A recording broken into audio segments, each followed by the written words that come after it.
Over the last few weeks, the teams at EA and DICE have loosened their grip on Battlefield 5 information somewhat, and we're learning more and more about the game that we're going to be playing in November. Most recently, we've seen a focus on map information, learning about Hamada in the North African desert, Arras in the French countryside, and now Fjell 652, the second map set in the Norwegian location that's shipping with Battlefield 5.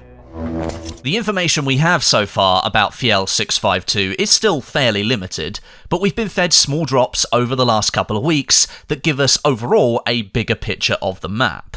We know this is the second map in the Norwegian Grand Operation, with Narvik being the first. Narvik's going to take up days 1 and 2, with Airborne and Breakthrough as game modes, and Fjell will take up 3 and 4, should the operation extend into that 4th day. All grand operations will extend through the first 3 in-game days, and the 4th day is being set up as a decider if the scoring has been close or evenly matched across the first 3 in-game days, and it will feature the Final Stand game mode. So we can say with confidence, and having seen it in a trailer, that Fjell will support the Final Stand game mode. In contrast to the Narvik map, which supports infantry, ground vehicle and aerial combat, and finds itself to be a medium-sized map overall, Fjell supports infantry and aerial combat, there's no ground vehicles here, and is set to be the second smallest map shipping with Battlefield 5, beaten only by Devastation, which is a touch smaller.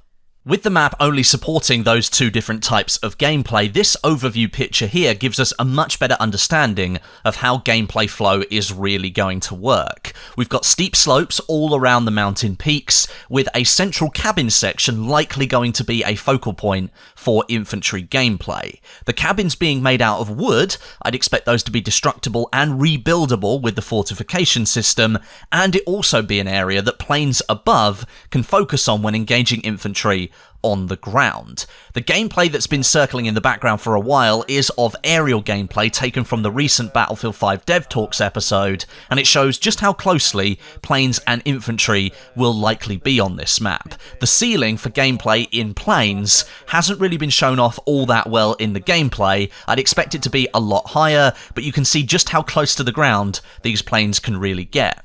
Going back to infantry combat for a second, however, this shot here, released quite a while back now, gives us a better understanding for the pathing on the map, and according to a DICE developer, we can expect Fjell, for infantry players, to feel like Argonne Forest from Battlefield 1, where tracks funnel infantry through a linear map structure. Planes flying overhead will be able to engage with infantry on the ground in those more open areas, but once those infantry players move into the tight pathways, they will be harder to hit.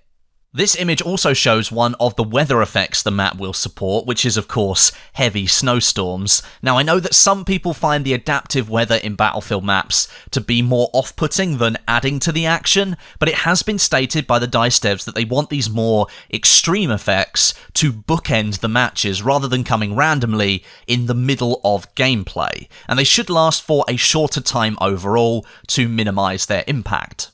As for other game modes besides Final Stand, we know the map will support Conquest, the plain gameplay shows that in the background, and this tiny snippet here from the This Is Battlefield 5 trailer, you can see the cabins from the wide-angle shot I showed you earlier, and it's labelled as the same flag, the C flag, as we see in the plane footage. We then fly over the cabin section. So things are interlinked here. At the moment, beyond Conquest and Final Stand, we don't really have any information, but with some highlight game modes like Breakthrough and Frontlines coming to Battlefield 5, I wouldn't be surprised if those are supported here. Just overall, it appears to be a smaller map in general.